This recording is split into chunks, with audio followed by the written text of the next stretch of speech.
একটা মেয়ে সংসারের প্রতি যতই পরিশ্রম করুক, বাহিরে কাজ করুক, ঘরের কাজ করুক, কখনো আয় উন্নতি হবে না যদি তার ভালোবাসা মানুষটা তার হাতটা না ধরে। হ্যালো গাইস, কী অবস্থা? সবাই ভালো আছেন? আমিও ভালো আছি। আজকে একটা নতুন ভিডিও নিয়ে চলে আসছে। আজকে আমি মুরগি দিয়ে শসা দিয়ে রান্না করব। কিভাবে রান্না করি আমি সেটাই আপনাদের সাথে শেয়ার করব। আশা করি আজকে ভিডিওটা অনেক ভালো লাগবে। তো প্রথমে আমি আজকে মুরগিটা মাখিয়ে বসাবো, হাতে মাখিয়ে। সেজন্য আগে মুরগিটা দিয়ে দিছি, দিয়ে পরিমাণ মতো আদা রসুন বাটা দিয়ে দিছি। দিয়ে পরে আদা রসুন বাটা দেওয়ার পরে পরিমাণ মতো হলুদ গুঁড়া, মরিচের গুঁড়া, লবণ সব কিছু পরিমাণ মতো দিয়ে দিছি। দিয়ে ভালো করে এখন আমি মিক্সার করে নেব। তার আগে আমি পেঁয়াজ কুচি পরিমাণ মতো দিয়ে নিচ্ছি। দেওয়ার পরে এখন আমি পরিমাণ মতো একটু পাঁচফোড়ন দিয়ে দিলাম। পাঁচফোড়নটা আমি যখন একটু মাংস রান্না করে দেওয়ার চেষ্টা করি তাহলে অন্যরকম একটা স্মেল আসে, খেতেও ভালো লাগে। এখন আমি তেল দিয়ে ভালো করে এটা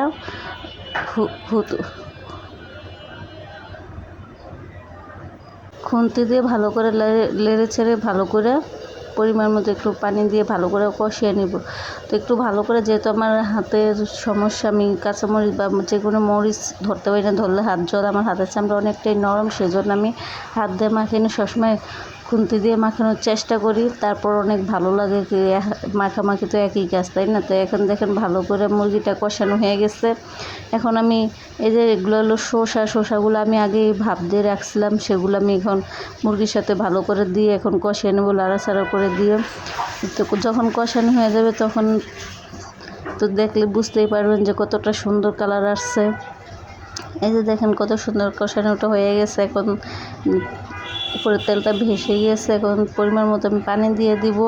শসার তরকারি তো মুরগি দিয়ে আমার খেতে অনেক ভালো লাগে।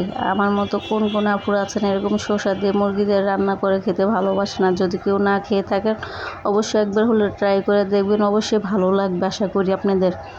তো এখন আমি পরিমাণ মতো ঝোল দিয়ে দিছি। দিয়ে এখন একটু ঢাকনা দিয়ে দিব। ঢাকনা দিয়ে দিচ্ছি। এখন এই যে দেখেন ফাইনালি আমার তরকারিটা পরে রান্না শেষ হয়ে গেছে। কালারটা কত সুন্দর আসছে। তো এখন পরে রান্না শেষের পরে এখন একটু জিরার গুঁড়া দিয়ে দিচ্ছি। জিরার গুঁড়াটা দিলে কি হয়, তরকারির কালারটা একটু অন্যরকম চলে আসে, তা দেখতে ভালো লাগে। আজকে আমার রান্নাটা আপনাদের কাছে কেমন লাগছে অবশ্যই কমেন্টস করে বলবেন। এরকম রান্না অবশ্যই কে কে খাইছেন অবশ্যই আমাকে জানাবেন। না খেয়ে থাকলে অবশ্যই একবার ট্রাই করে দেখবেন, অবশ্যই ভালো লাগবে আপনাদের আশা করি। তো আজকে ভিডিওটা অনেক বড় হয়ে গেছে, আর বেশি লং করব না। পরবর্তী ভিডিও দেখার জন্য পরবর্তী আর একটা নতুন ভিডিও নিয়ে চলে আসবো আপনাদের মাঝে। কথা বলতে গেলে অনেক কিছু ভুল ত্রুটি হয়ে গেছে, আশা করি ক্ষমা দৃষ্টিতে দেখবেন। যেহেতু আজকে একটু কথা বলতে গেলে ভালো লাগতেছে না, কথা বলতে কোনো ইচ্ছা করে না। তারপর এটা আমার প্রফেশনাল কাজ, যেটা করাই লাগে, না করলে নাই। যেহেতু আমি নতুন চালু করছি এই জন্য সবসময় অ্যাক্টিভ থাকা লাগবে, সেজন্য আমি একটু চেষ্টা করি আপনাদের মাঝে ভিডিও নিয়ে আসার জন্য। ইচ্ছা যদি নাও থাকে তারপরও করা লাগে, যেহেতু নতুন একটা রাস্তায় নামছে, যাতে সফল হইতে পারে। আপনাদের ভালোবাসা দোয়া থাকলে আজকে এই পর্যন্ত।